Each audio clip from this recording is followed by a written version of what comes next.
Hi, thanks for joining us again for episode number 93 of the Doctor Podcast Cykiert File Show. And I'm your host, Dr. Robert Cykiert. Today, we're discussing a very important topic that's in the news a lot lately and will be in the news even more, and that's bird flu. We might be in the beginning of a new pandemic with bird flu. So it's something you want to watch and learn about.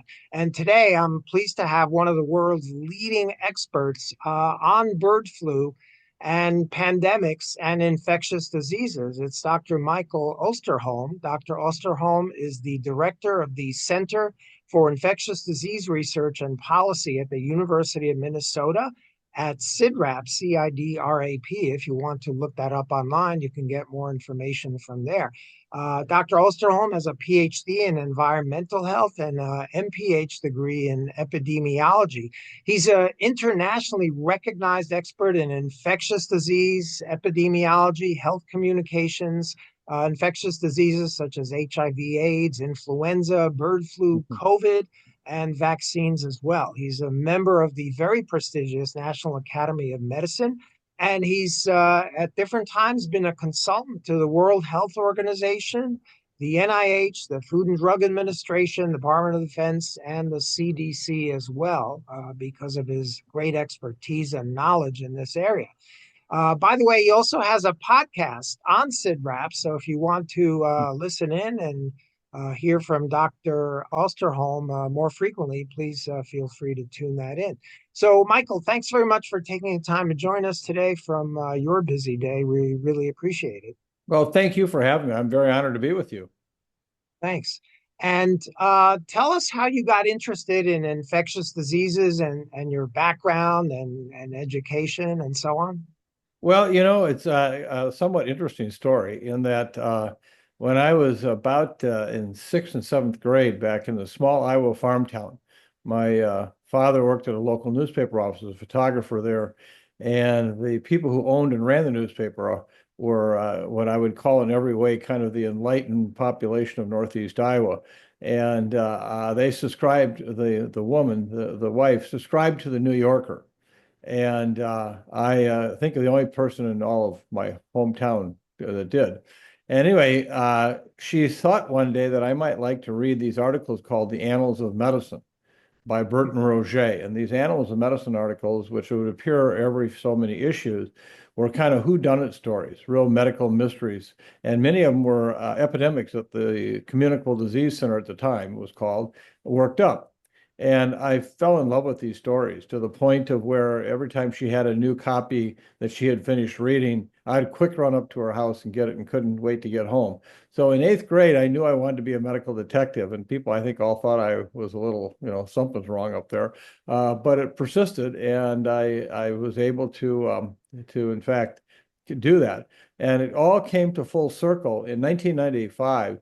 We had a very large outbreak of what was called thyrotoxicosis here in Minnesota that was tied to actually bovine thyroid that had been previously harvested for purposes of harvesting thyroxine were now left in the boxed beef. And people who were eating this in the hamburger basically were experiencing very, very high levels of thyroxine, and it was a real challenge. Anyway, Burton Roget decided to do a story on this one. And so one of the Annals of Medicine was, in fact, a story that I got to be, I directed the outbreak investigation. And it was a wonderful, wonderful gift to be able to actually tell the individual who was responsible for your career what he had done.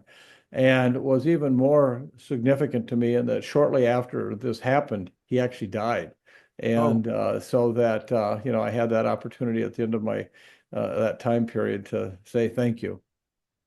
wow. That's interesting how you got involved in this. Interesting background. Yeah, So, yeah. I have to say that's one of the things about being an infectious epidemiologist. People today expect you to be an expert in something, okay? Well, it's disease X or disease Y or condition X, condition Y. And our group at the Minnesota Department of Health, when I was state epidemiologist and led that program, really had a remarkable team of people. And through a large part of the 90s, our group actually published more first author papers in New England Journal of Medicine than the NIH and CDC combined. really? And it was an amazing group. This paper on thyrotoxicosis was published in the New England Journal. And it was really a remarkable group. And at the last count, we've now written, published papers on more than 57 different diseases or conditions. And so you can be a generalist. At the same time, you can also dig deep. And I think for me, that has been one of the most rewarding aspects of my career, is that ability to basically see a large part of the world, but at the same time, really, get to the very, very heart of what a small part of that world looks like. Right. And you've dug deep, especially recently in bird flu. And I'm seeing bird flu now everywhere. It's in all the magazines and Yeah, yeah. newspapers, it's online, social media, everywhere. Why is bird flu so different than the annual seasonal flu that we've Yeah. experienced for decades every year? Well, let me just take a step back, and I know this is a sophisticated audience you have here, but make sure we're all on the same page. I mean, I want to remind everyone that influenza viruses are native basically to waterfowl, migrating waterfowl, and that's where we have seen them for dating back to the ancient Greeks and what they wrote about what that influenza did, or likely was influenza at the time. And as all of you know from influenza A work, there are 18 hemagglutinins, 11 neuraminases. These are all proteins on the outside of the virus that the hemagglutinin is like what I would call the lock and key to get inside the cell. And the neuraminidase is kind of the hand grenade of the virus. It blows up the cell when there's virus replication and allows the virions to escape out. And over the course of history, and history now meaning when did we actually have the ability virologically to determine what was happening? We've really had outbreaks in 1918, which was actually confirmed in 2005 when we were able to reconstruct the 1918 virus finally. That was H1N1. And then in 1957, we saw the H2N2 pandemic emerge, and H1N1 disappeared. And then H1N1 came back again in the mid 70s, likely as a result of a leak out of a laboratory in Russia that was doing work with live attenuated flu vaccines. And so Really? then we had two circulated flu viruses. And then finally, then we saw, of course, the H3N2 pandemic begin in the 70s. And then finally, the one that we most recently had was the 2009 H1N1 again pandemic that occurred. I bring this up because, as I just shared with you, there's a lot of different H's and N's. And over the course of all this time, we've seen H5, H7, H9 with the various neuraminases, all causing illness in humans, but none of them sustaining themselves. And where that almost changed for us was in Hong Kong in 1997, when an outbreak there occurred in the markets of the Guangdong province birds in Hong Kong. And that was basically the H5N1 father, you might say, to what we see today. Well, every effort was made to eradicate all the birds out of the markets in the Guangdong province farms, etc. And everybody thought, we dodged a bullet. This would have been a pandemic. And lo and behold, in 2001 and 2002, it came back in again, migratory birds, spilling over into poultry, primarily in Southeastern Asia. Well, imagine that we had 100 to 140 cases a year during that time period that were scattered, isolated cases of H5N1, of which about half the people died. So it was a serious illness, but no evidence of sustained transmission. And then we get to closer to 2012, and we had the terrible scare at the time. Two very prominent flu researchers came to the National Science Advisory Board on Biosecurity, which I was a member of, and said, we're a one mutation away, or maybe two, from this becoming the pandemic virus, and it kills ferrets easily in the animal model studies. Well, needless to say, we were all highly concerned.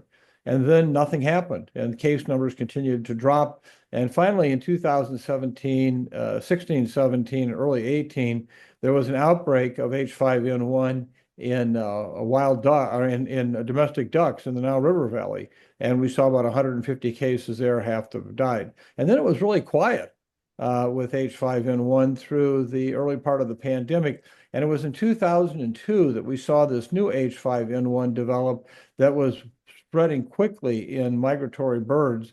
and that then spread over into over 50 different mammal species, something we hadn't seen before.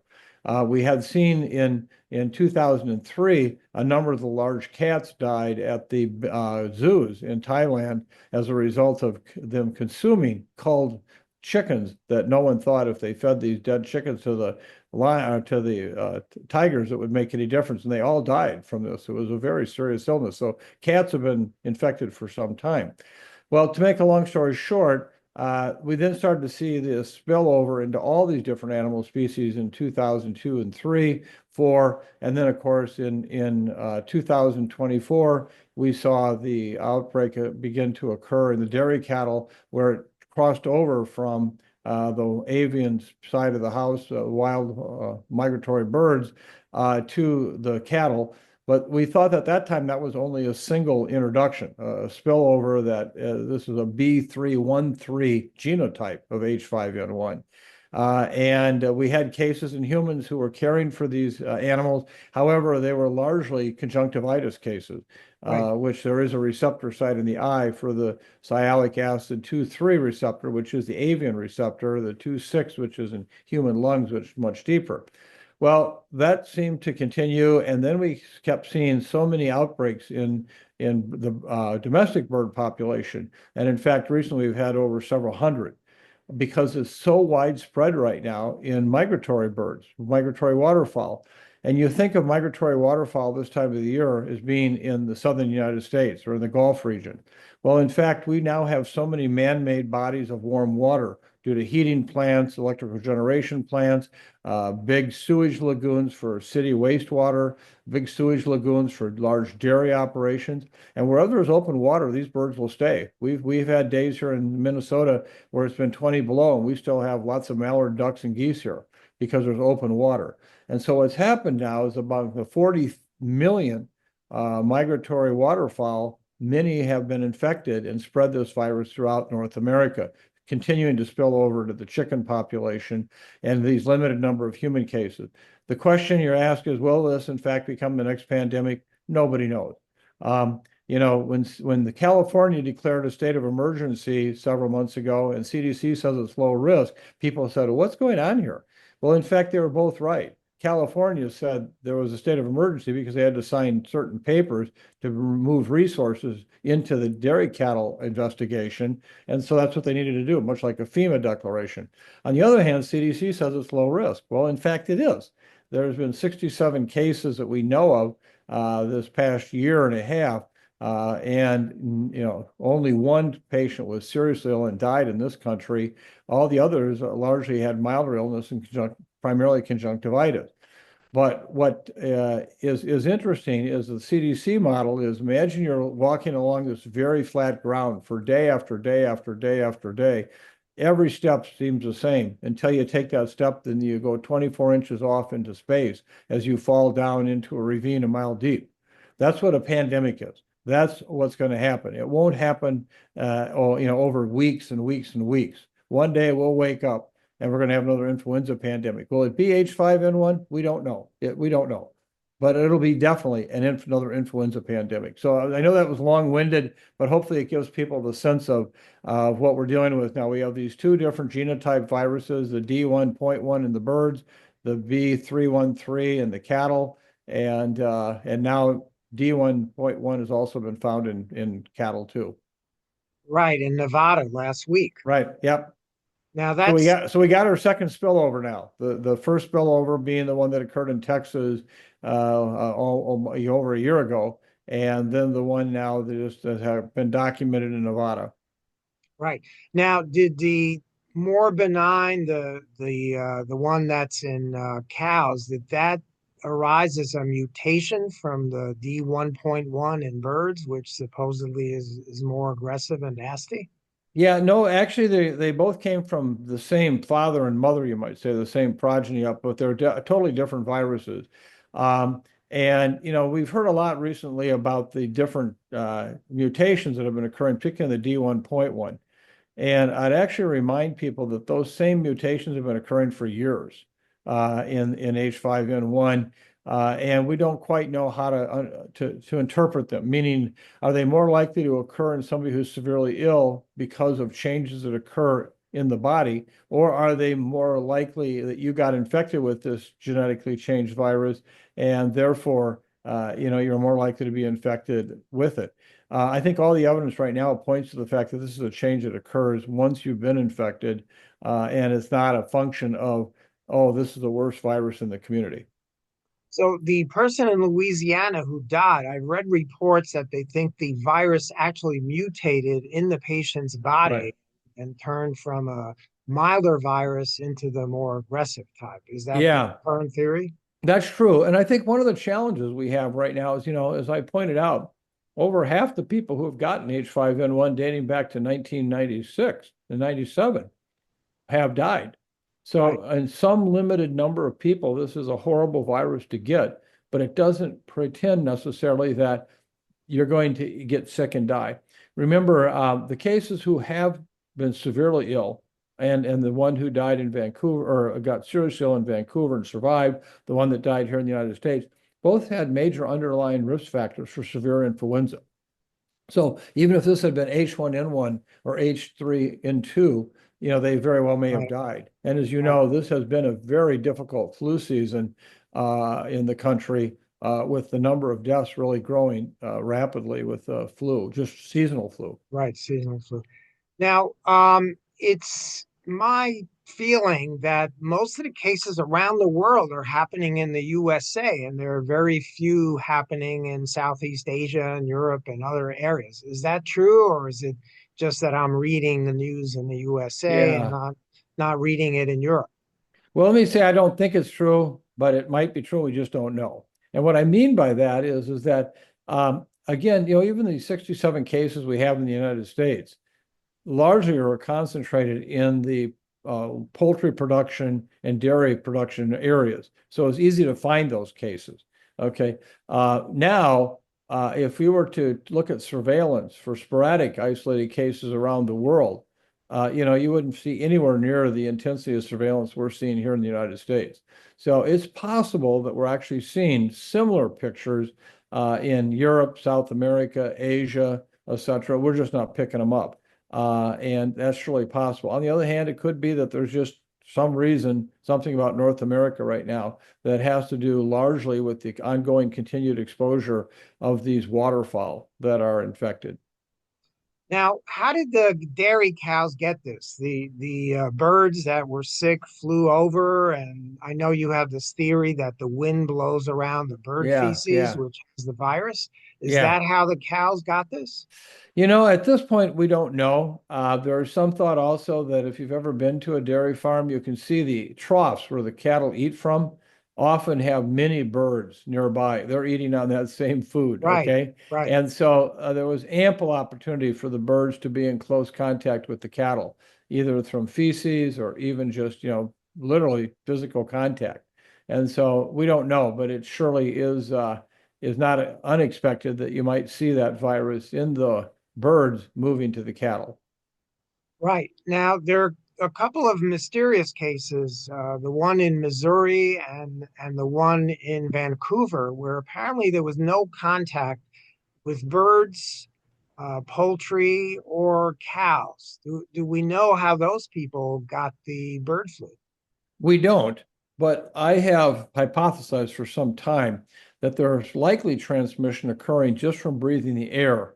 And what I mean by that is I was very involved with the depopulation efforts that were done in Minnesota in 2015 when we had an H5N2 outbreak that went through a number of chicken, turkey, and egg laying facilities in parts of Minnesota and Iowa. And we could actually trace the movement of the virus from farm to farm to farm without people moving it based on the prevailing winds of the day. And we were able to predict within a day or two of when we're going to see a farm break. And think of this much like Coccidioides mycosis, where basically you're thinking of an environmental infection that, in this case, the fungus is growing in the ground. But in the case we're talking about is there's just ample bird feces in so many locations. As that dries, it becomes dustborne. And the possibility is for inhalation of that. I think that's clearly how a number of the poultry operations are getting infected. They do not have airtight buildings at all. And once you get the virus in a poultry population of any size, it spreads quickly. That's why they're called out and put down quickly because they're not going to survive. I mean, it'll be 100% mortality very soon. And so I think that's the challenge today for some of these human cases. It wouldn't surprise me if, in fact, we're seeing one or two, three, kind of knockoff cases, you might call them, that are actually from inhalation of soil that has the virus in it. I see. So you just happen to walk by a wind gust and Yeah, there's some virus in there and you catch it. And if you're susceptible, you get a severe case. Now, I want to that's ask right. you about the dairy cow issue. California closed down some raw milk production facilities because they found that milk and cheese products were Mhm. infected with the virus. How easy is it to get the bird flu from drinking or eating contaminated dairy products? And is pasteurization really preventive or Yeah. protective? Well, first of all, we don't know the answer to that completely. We do know that pasteurization is very effective in activating the virus. So that part we do know. But whether or not you can pick it up from drinking raw milk or eating the raw cheeses, etc., without pasteurization, we're just not certain. I wouldn't want to take any chances with it. There surely have been several cat cases, feline cases, where they were drinking raw milk, or in some cases even eating raw uh, uh, meat product from infected animals that caused them to get infected and die. Well, we should avoid raw milk and raw cheese products just to be on the safe side. I would do that, and I do that just because of all the other enteric pathogens that I have worked up on outbreaks with raw milk consumption. Right. Now, the chicken population has been severely affected by this. I've read that they've killed over 100 million chickens in the USA that have been infected. Is that enough to prevent spread?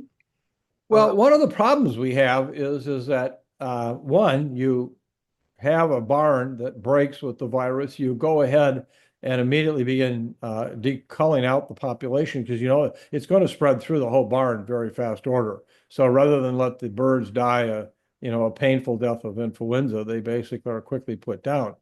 They then terminally clean the barn to make sure they get all the virus out of there, and eventually they repopulate it. But we've had some barns now that have had as many as four outbreaks.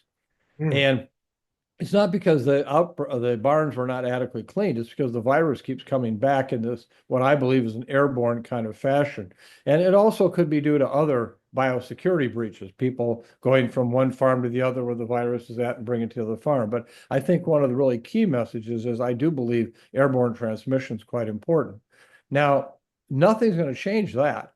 So if in fact we keep seeing birds repopulated in these barns, and the same barns they were, and you keep having new chicks born to all these migratory waterfowl, you're going to keep seeing virus year after year after year show up. Now, it right. may get to the point where you have more immune birds in a population for a period of time, and but then eventually that'll break, and you'll start to see the numbers go back up again. And so I think the poultry industry is in real trouble. And for any promises that were made during the election that we're going to get the price of eggs down soon, I don't think so. I think they're going to have real problems until, in particular, they adopt this airtight building approach that I mentioned to you a moment ago. Right. Is that practical to have a airtight chicken farm? I mean, can you really do that? Well, we do it for a lot of other things where we just have HEPA filter A or HEPA filter air coming in and filtered air going out. And surely there's no reason you can't do that. And when I mean by airtight, I'm talking about, not extreme measures, but just enough to keep the air from coming back in. And you can say, well, that's expensive. Well, it is, but it's Right. also expensive to keep having outbreaks. And for a period of time, the U.S. Department of Agriculture were indemnifying these farms to get them to put down the birds quickly so it wouldn't spread more. And so people, weren't really at a loss if they had birds that they lost. And now that's changing. The Department of Ag has decided they can't do indemnification anymore. It's just too expensive. So at least now we know which came first, the chicken or the egg. If you There lose you your, go. That's it. You got it. That's right. we That's the title for this episode. we finally know if you lose your chickens, you're going to lose your eggs. So you think the egg price problem is directly caused by the culling of sick chickens, right? Absolutely. Well, it really is caused by the chickens first getting infected in these barns, and then the culling completes the operation. Right. I just got this newspaper. I'm going to cover my face. I don't know if you can see it, but this is Crane's Business in New York, and the Yep. headline on the front page is they had to kill 100,000 ducks in this duck farm in Long Island, New York, Yep. and Yep. it's really a shame, but there's no other And option. on top of it, you can't use the meat for anything else. Right. Yeah. Right. You probably have to incinerate it or bury it Yep. Yep. deep underground. Now, we've been told that the bird flu has about a 50% mortality rate going back to like the year 2000, as you mentioned. Why is it so far that only one person out of the 67 who were proven infected in the USA has died from it, and the rest have recovered with just mild Yeah. cases or just conjunctivitis? Well, again, what's really important here is how are these viruses infecting humans and what site of infection? And so, as I mentioned, avian strains of the virus have predominantly the 2,3 sialic acid receptor. That's the one that they attach to. Our eyes are loaded with those receptors. The 2,6 sialic acid receptor is the one that the human viruses bind to, and that's primarily in our deeper lungs. And so if I'm working in a farm and there's virus all floating in the air of 2, 3, it's not an unreasonable thing I'm gonna get in my eye and I'll get a conjunctivitis. And so that's really what has been the hallmark for many of these cases is more of that kind of exposure like that. Occasionally, one of those cases will go on and have severe illness, and in some cases potentially die, but it's very, very, very rare, unlikely. So I think that at this point, until we see the 2,6 sialic acid receptor changes, this is not going to be a virus that's going to spread to humans by humans, and that's an important point. Right. So is the 2,6 receptor synonymous with the D1.1 strain of the virus? In other words, Well, no, in that case, again, the receptors in this virus were largely that of avian origin. They're primarily 2,3 sialic receptors, but occasionally they do infect humans. And as we talked about in a moment ago, the D1.1, D1.2, some of those genetic changes we're seeing occur inside the body, meaning that they're not even making it more likely to be transmitted or to become infected. It's just that once they're in the body, then they adapt to that more readily. right. Now, I've read also from CDC and other places that they think the D1.1 strain, in addition to being more severe and more potentially deadly, has a greater chance of being transmissible from human to human. Is Yeah, that correct? it is correct in that sense. However, let me just point out again that having grown up, you might say, in the flu world, we've also said that about viruses for 20 or 30 years, and then nothing happened with it. A good example, as I mentioned, in the 2012 time period at the National Science Advisory Board on Biosecurity, at that time, we were convinced this was it. This was going to go. It was only one or two mutations away, and it readily killed ferrets, et cetera, et cetera. And then nothing happened. Well, fast forward because this past year, the CDC put these same viruses back into ferrets, the animal model that we study. And oh man, they killed those ferrets something fast. The problem was it wasn't any different than how the ferrets died in 2012. Same number died. The same experiment gave us the same results. So I don't know what that means. And again, I can tell you that tomorrow we could have an influenza pandemic caused by H5. I don't know that that's not the case. Okay. But at the same time, we could go another 10 years and have lots of H5N1 infections and still no pandemic. And so one of the things I try to do is not sounding wishy-washy, but to say there's going to be influenza pandemics in the future. We need to be better prepared. We need the vaccines, and we need better vaccines. But in fact, please don't tell people they're all going to die tomorrow, because we don't know who's going to get what infection when. And we may not see a pandemic ever from H5N1, or it could happen tomorrow. Right. Now, is it possible there's a lot of H5N1 in many people right now, and it's just assumed that it's a seasonal flu? I noticed about a month ago, a company called ARUP Labs Yeah, yeah, got approval for a nasal swab for H5N1, yeah. but it You doesn't. know, we haven't seen that. And in fact, what's happened over the course of the past few weeks, we're now testing about almost 4,000 samples a week that come from public health labs to the CDC. They're all influenza A. So we know that that's the case. So they then actually further test them to find out what kind of influenza A. And there's been no H5N1s, and they're almost 50-50 H1N1 and H3N2. So it's been, no evidence yet at all that we've seen human infections show up. But I'm saying, as I did earlier, it wouldn't surprise me if that were to happen. Right, it could possibly happen. Yeah, yeah, Going back to the cat thing, about a month ago, there was a zoo. I forget which state it was in, where about 20 big cats caught bird flu and died. It's yeah. terrible. And Misery. that's not unexpected. We should know by now to protect the big cats, you got to get them out of the environment where there are other animals that could possibly infect them. And that's a huge challenge.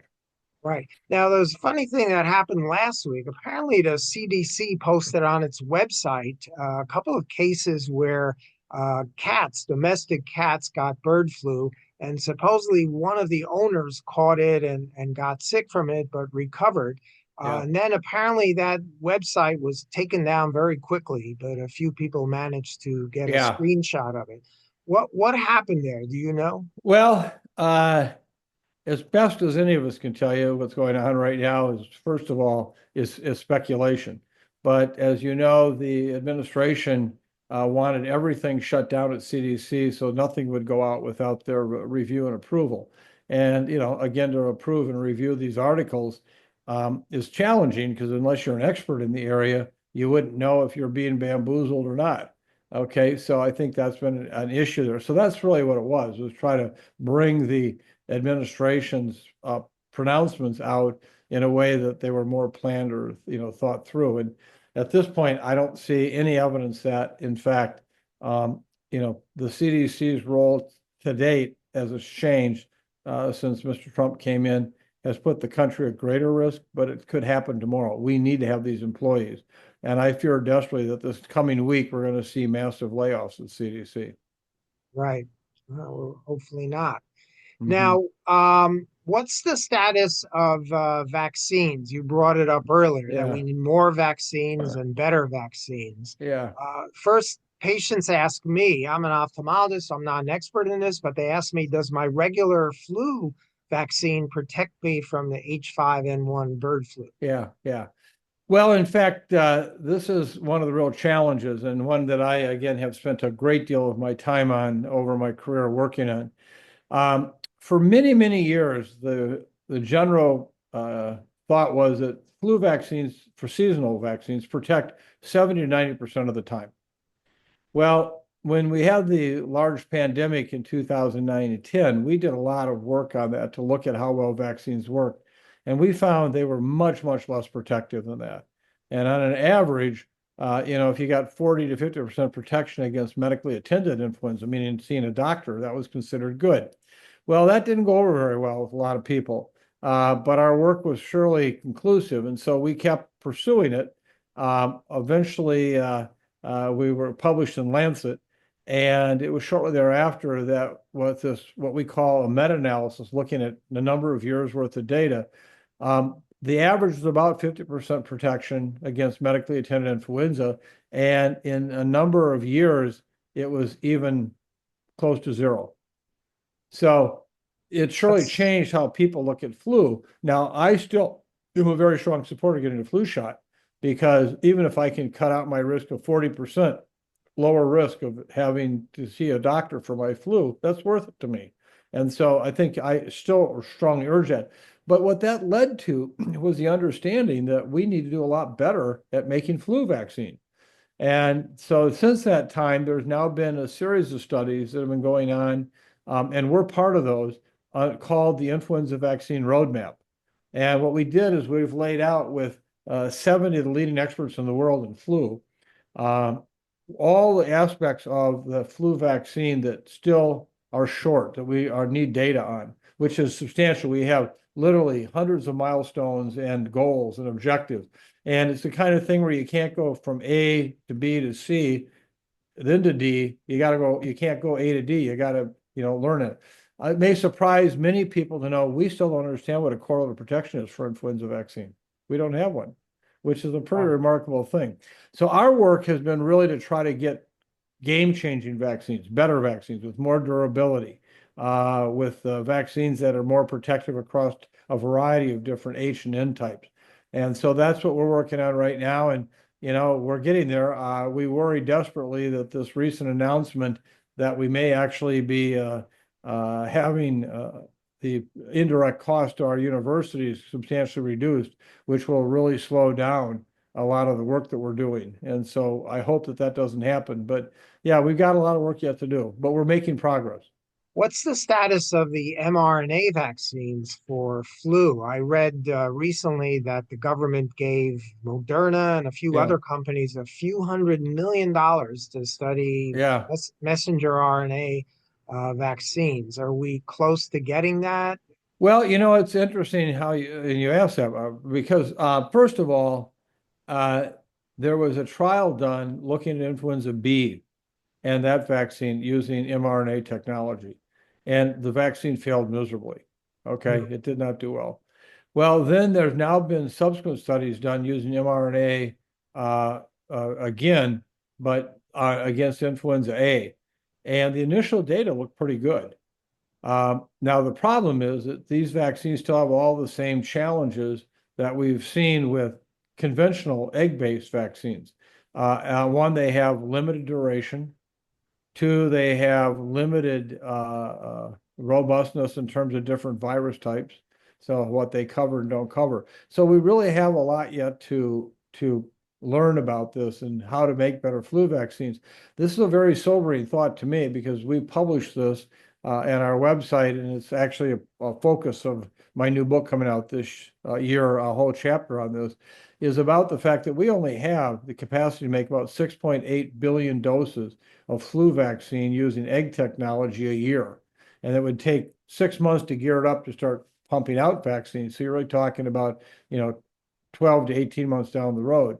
Well, 6 billion sounds like a lot until you realize you need 2 doses for everyone. So now you're down to 3 billion, when you think about it, to 2 billion. And if that were the case, we'd take several years before we'd have enough vaccine for everyone. Okay. And so that's just an example of we really need to do much better in terms of capacity because when flu happens, pandemics happen, they're here now. You can't change course. And so we're working closely towards getting better flu and coronavirus vaccines for the future. Now, you mentioned the neuraminidase protein is the one that explodes the human Mm-hmm. cell. Is there a component of that protein or antigen that's present in all the virus strains so that if we could get a vaccine specific to one part of that protein, we'd cover all the flus? Yeah, right now we're looking more closely at the hemagglutinin stem, the stock to that. Okay, that one looks to be a more likely candidate. And so there is that very work, though, as you suggest. This work is very important, and looking at how can we improve on the potential for these vaccines and in terms of durability, how well do they protect, safety, how easy are they made? If it's going to take us 4 years to make a vaccine Right. for a pandemic, I always say to people, don't tell me how long it's going to take to get your first dose of vaccine. That's good news, but don't tell me. Tell me how long it's going to take to get your last dose of vaccine, meaning everyone has access to it. And if you tell me it's going to take 8 to 10 years to have that happen, that tells me all I need to know. From what you're telling me, it sounds like if we had the pandemic next week, we would not have any vaccine available for it at this point. Is Might that not, very well accurate? might not. There's some vaccine for H5 now, but I remind everybody that be careful when you hear that because H5 uh, now in the vaccine we have could be very different than an H5 that emerges as a Right. pandemic strain. Remember in 2009, we had an H1N1 vaccine for seasonal flu, and then along comes H1N1 pandemic and there was no cross match between the two. So we had to make brand new vaccine. So, the same could easily happen with H5. And at this point, we just don't know. Right. Now, is it important for people to get the seasonal flu vaccine to try at least to prevent that? Because there's some theories that if in somebody's body an H5N1 comes across H1N1 and picks up a gene from the H1N1 that makes it human Yeah, yeah. transmissible, then that is a problem. So, Oh, absolutely. That would be a problem. I think the challenge is that we've been watching this though for 20 some years and it hasn't happened yet. Now, could it happen tomorrow? Sure. Look at it. We've had virus around for a long time. We've never seen cattle infected until last year. Okay. So right, a first happened. So we always want to be mindful that that could happen like that, where we could see it suddenly explode. I think that one of the challenges we're going to have is as we continue to talk about this, people are going to get more and more tired of it. We're going to do less surveillance. And then one day it's going to potentially sneak up on us and, oh, here it is. We missed it.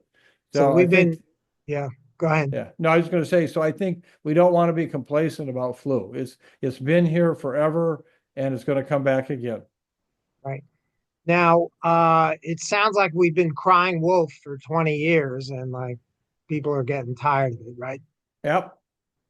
That's what happens. Now, with regard to the Can I mRNA, back up though? Let me just say, I always try to put that in context.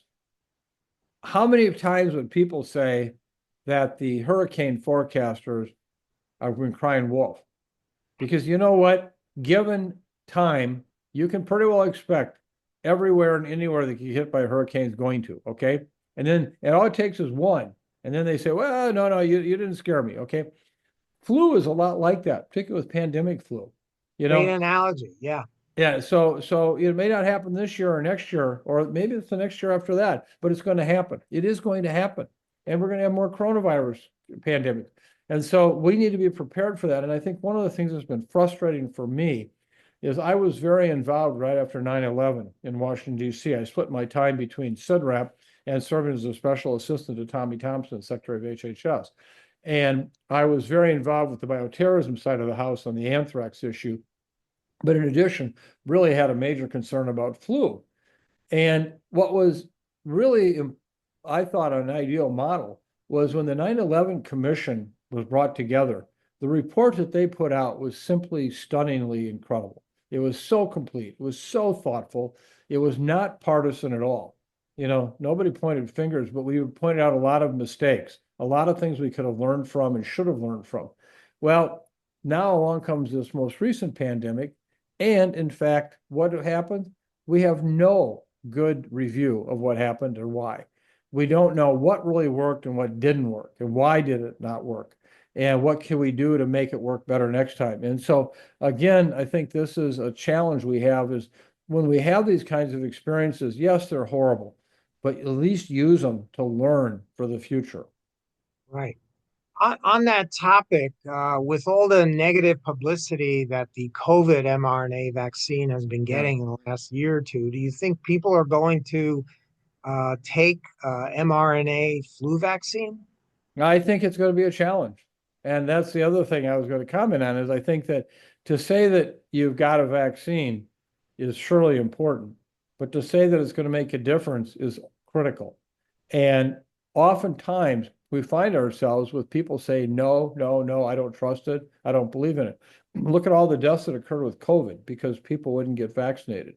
And I think that that's the same thing here. Ask you this question about Tamiflu. It's Mhm. supposedly effective against the H5N1 strain from what I've read, but I can't find any data on whether we have enough doses available for everybody in the USA should there be a pandemic, especially since we don't have a Yeah, yeah. vaccine ready. Do you know if we have enough Tamiflu? Well, I think that's first of all, it's a great question. Second of all, I'm not sure we know what enough means in that we probably don't need a dose for every American, but we need the vast majority to be able to be covered if, in fact, they do develop influenza and severe influenza. One of the challenges that we have is you got to get the drug to the patient very quickly, early into the infection. And it's almost as important to have, for example, good test methods, a rapid antigen detection test, et cetera. So you're making sure you're treating the people who have flu as opposed to some other condition. But I think if we do that, we should have enough to clearly cover severely ill people in hospitals throughout the country. Yeah, I think Roche is the company that makes that, and there's some Yeah, generic brands. I right. would hope that they've stockpiled, a billion doses or Yeah. Well, we have in our government, we have a U.S. government stockpile for things like drugs, respirators, et cetera. But at this point, I can say that, we don't, as a country, know, will the virus that emerges actually be susceptible to this? But therefore, we're also looking at other drugs, anything that may be analogous to Tamiflu, but different. Baloxavir is a good example of that. And so we're also stockpiling these other drugs too, as well as Tamiflu. right.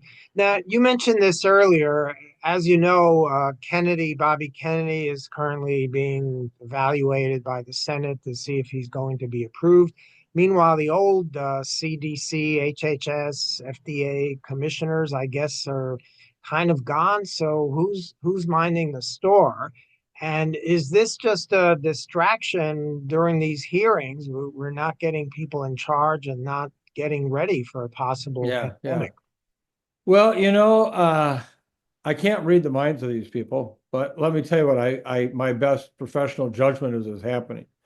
I think there are going to be major changes made at HHS, both at CDC, NIH, and FDA. But I don't think they're going to occur until after the secretary has been appointed, Right. because I think that they are going to have a lot of negative pushback on this issue when it comes out. There are discussions right now that at CDC, they may require up to 50% of the employees to basically quit.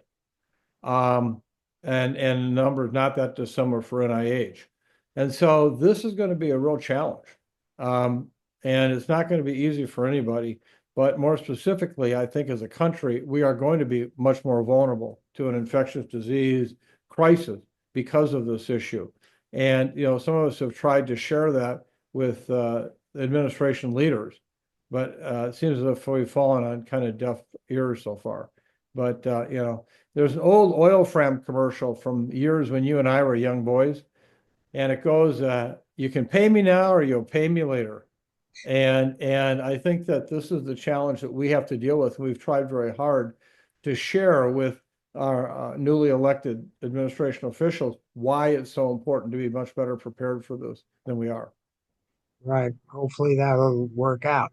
Now, you mentioned earlier about the 2012 kind of gain of function research that was done. I think some of it was at the University of Wisconsin by Hmm. a Japanese scientist, and there was another one in Europe.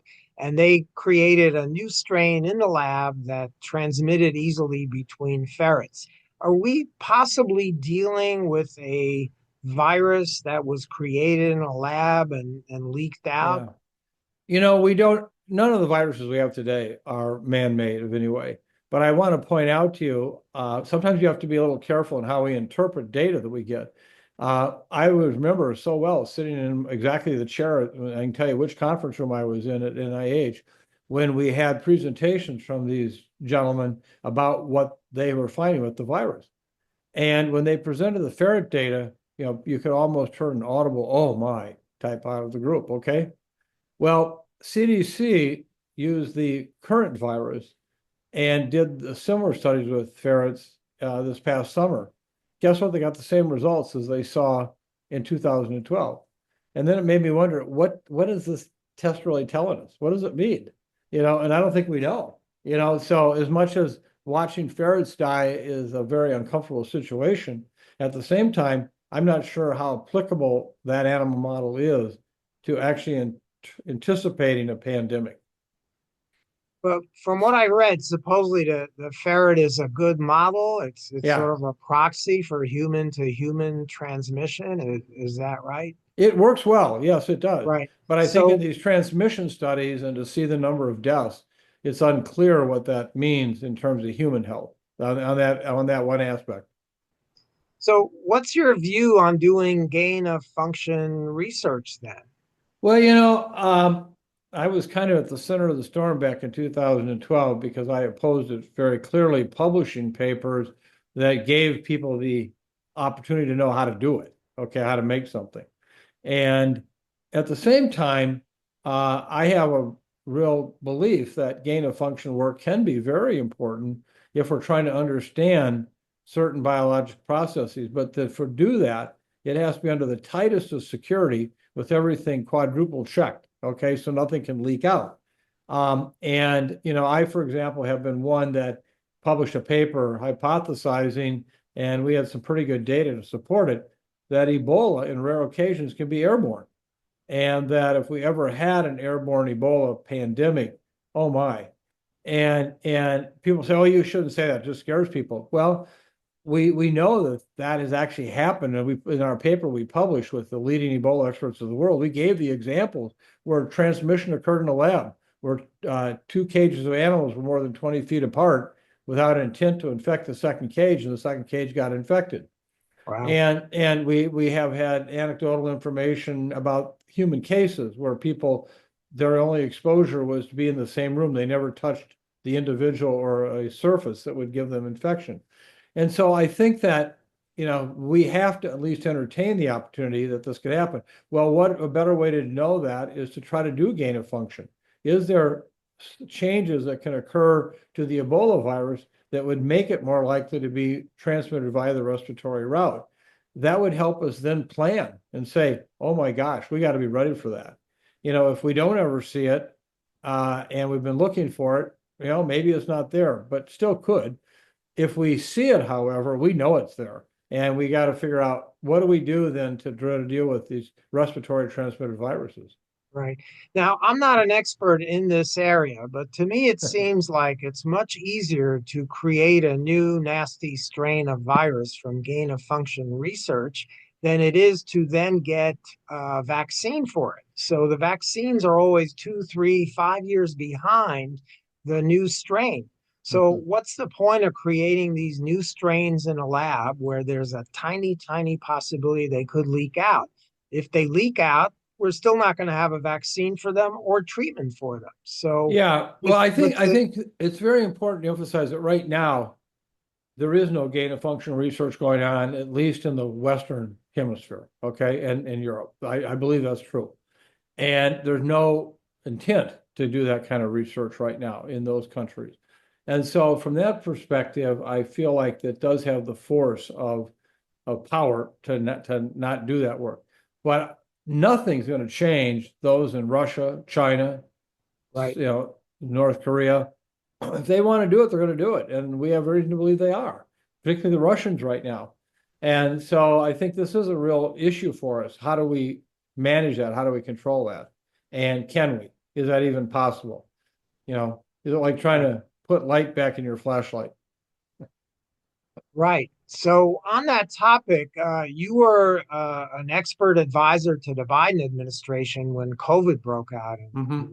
uh, in 2020. At that time, the theory that the COVID virus leaked out of a Chinese Wuhan lab was considered just a conspiracy theory and ridiculous. Hmm. Now it seems like it's headed in the other direction. Just a couple of weeks ago, the CIA announced that they think it was a lab leak. Yeah. Other government agencies have said that. So it seems like most people now agree that it was a lab leak in Wuhan. What's your opinion on that? I mean, you were with Yeah. all the experts, you Yeah. listened in Yeah. on these committee meetings, you Yeah. spoke to Biden and the people there. Well, What's the story? first of all, let me say that I'm convinced that we'll never know. I think that they're both potentials are possible, but we won't know. Now, I think what is really important, though, is that when we talk about, what happened in the CIA and their thing, they went in their report from it wasn't a lab leak to it was a lab leak, and both of them with low quality of data. They acknowledge it. Okay. So Right. I don't know for certain what they were thinking in terms of, why they changed their opinion. Okay. Because to go from low quality on this side to low quality on that side, you know, so I think that you just have to acknowledge that we're gonna know. We're not. I mean, there's just no additional data that I think will tell us exactly what happened. We had a much better chance to figure out exactly what happened to the Titanic and how it got hit than we will this. And so from my perspective, it doesn't matter because I think both areas are huge. We have to work to deal with both the intentional and the unintentional. And how do we better prepare the world for that? And how do we try to reduce the likelihood that either one of those events could happen in the future? So to me, I don't need more data to say we got a lot of work to do. Right. So, based on your knowledge and experience and so on, should we be funding gain of function research in other countries, even though we don't do it here? Yeah, I mean, again, it has to come under intense scrutiny. Is it a compelling need? Number two, is it a compelling security situation where you can be certain that there are so many levels of protection it's not going to leak out? I mean, until you can do all of those things in a row, I don't think that there is any justification for doing this kind of work. On the other hand, if you can do those, and some of the work, like I just mentioned with Ebola, that could be very helpful down the road. Instead of waking up one day and saying, "Oh my, look at what just happened," you can say, "We anticipated this. This is what we're ready to do to deal with it." Right. Ebola shared some genes with H1N1 flu virus and is That'd be something, now yeah. air transmissible. That's not a good thing. Now, this is sort of a taboo question. There's a lot of reports now that it was definitely a lab leak or almost definitely a lab leak. Um, what's your view, if any, on whether it was an accidental lab leak in Wuhan or possibly an on-purpose lab leak in Well, Wuhan? I don't ascribe to, first of all, that it was necessarily a lab leak. Okay. I still think that there's, as much information to support that it was a spillover in the market. And so again, I'm not here to, and I wouldn't debate anyone on this issue to say, nobody's going to know. You're not going to know. I'm not going to know. And it doesn't matter how many times we talk about it. Okay. I Right. mean, it's Don't like, know.